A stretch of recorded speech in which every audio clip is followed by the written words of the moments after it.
Ya, pemirsa Tegar TV, dimanapun Anda berada, kita lanjutkan dialog spesial kita bersama Bang Petrus Chandra, bakal calon DPD RI asal Lampung, bersama Bung Yombi Larasandi, Sekjen BP3 Pemuda Pancasila. Banyak hal yang sudah disampaikan di sesi 1 maupun sesi 2. Saat ini kita berada pada sesi 3.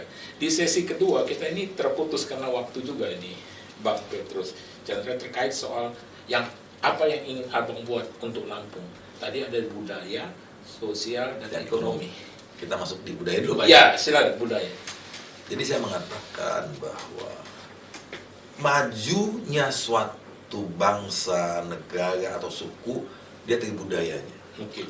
Lampung ini seharusnya menjadi negara atau daerah yang sangat tinggi tingkatnya, karena kita nilai budaya. Karena kita punya huruf paku. Yeah. Kalau suatu suku bangsa punya huruf sendiri, Betul. berarti dia sejak zaman dulu sudah Berbudaya. sudah belajar sampai bisa bikin huruf. Nah, tugas kita nih anak-anak Lampung, Yeah. supaya jangan sampai nanti ada yang bicara sejarah. Dulu pernah ada suku Lampung yang berbudaya, sekarang udah nggak ada semua. Iya. Karena sudah ada lagi, tidak ada orang yang belajar huruf paku. Di SD dan TK tidak diajarkan lagi bahasa Lampung. Dan ini saya memohon kepada pemerintah, Dinas Pendidikan. Kenapa di Jawa ada pelajaran bahasa Jawa? Di Lampung kenapa tidak ada pelajaran bahasa Lampung? Oke.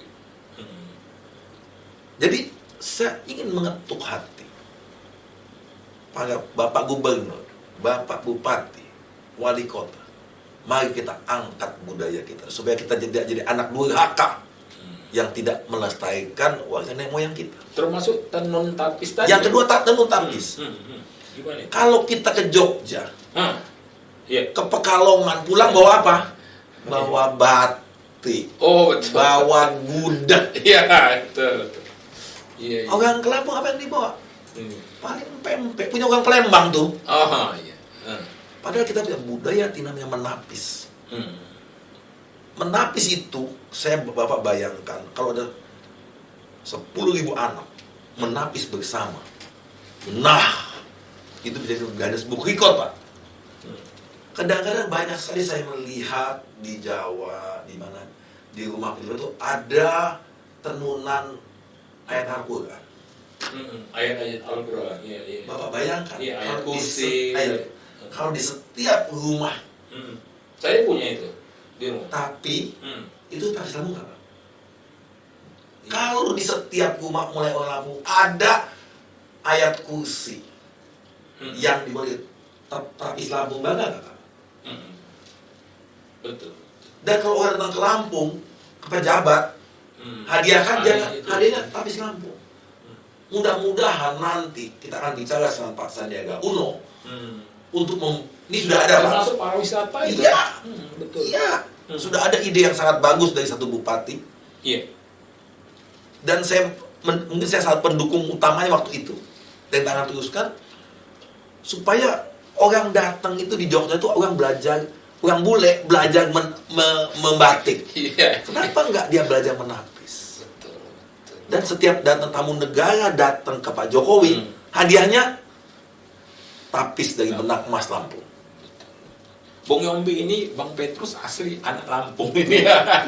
Iya, bagaimana memperjuangkan budaya Lampung ini. Iya. Pak, saya bilang, yang nggak hilang tuh L ini apa? Iya. Waduh,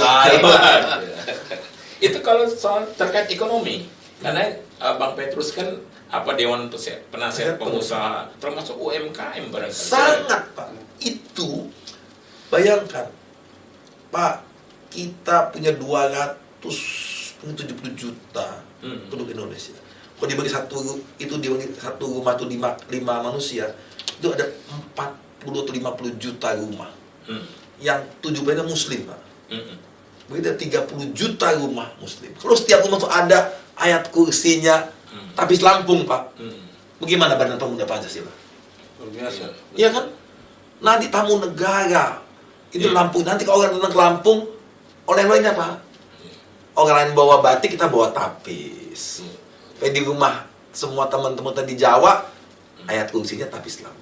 Jangan Bang Umar yang gagah ini, ayat kursinya tenunan dari Jawa, Pak. Iya. Kasihan Lampung, Pak. Iya. Nah, itu satu. Jadi itu dari segi budaya, ya. Kemudian soal budaya ini agak ngempet dengan ekonomi. Ekonomi. Iya. Katanya Lampung ini punya penduduk Bali yang kedua terbesar setelah Pulau Bali. Kalau Bapak ke Bali, Bapak lihat apa sih Pak di Bali?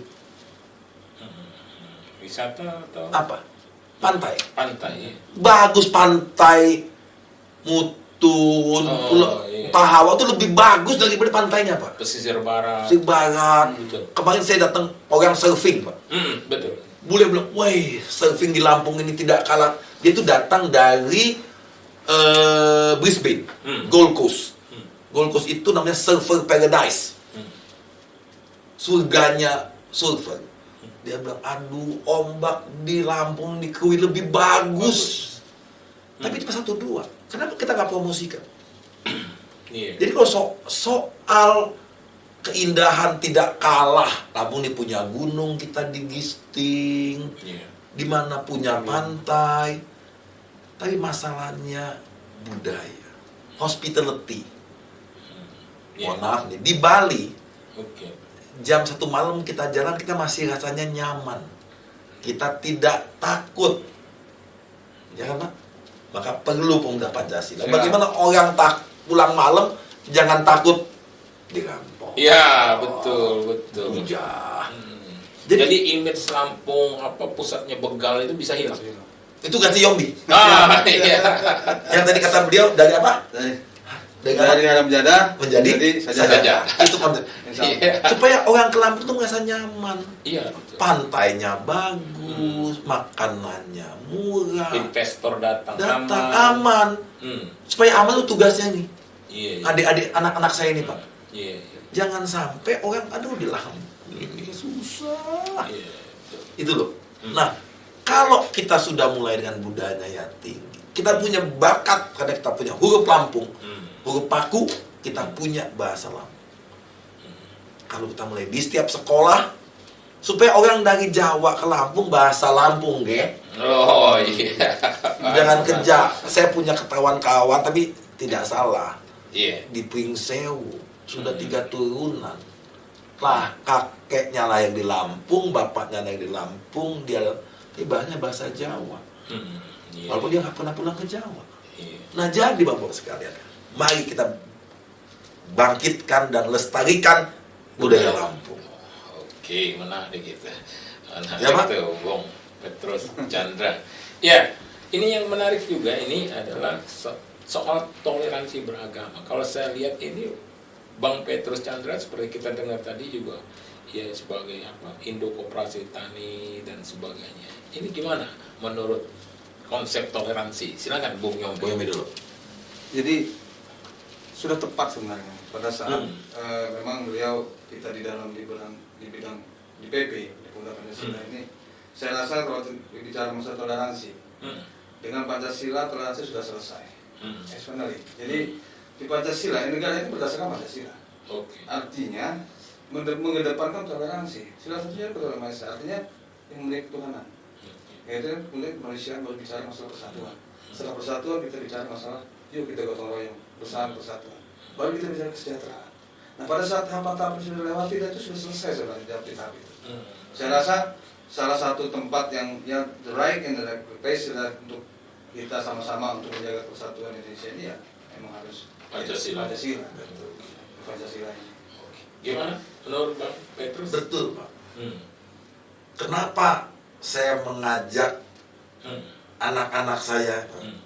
Karena salah satu ataupun satu-satunya ormas yang pakai nama Pancasila itu Pemuda Pancasila. Berat lo tugasnya. Jangan sampai gampang diucap, gampang itu tapi tidak pernah dilaksanakan. Terutama sila kelima, yaitu keadilan sosial bagi seluruh Indonesia.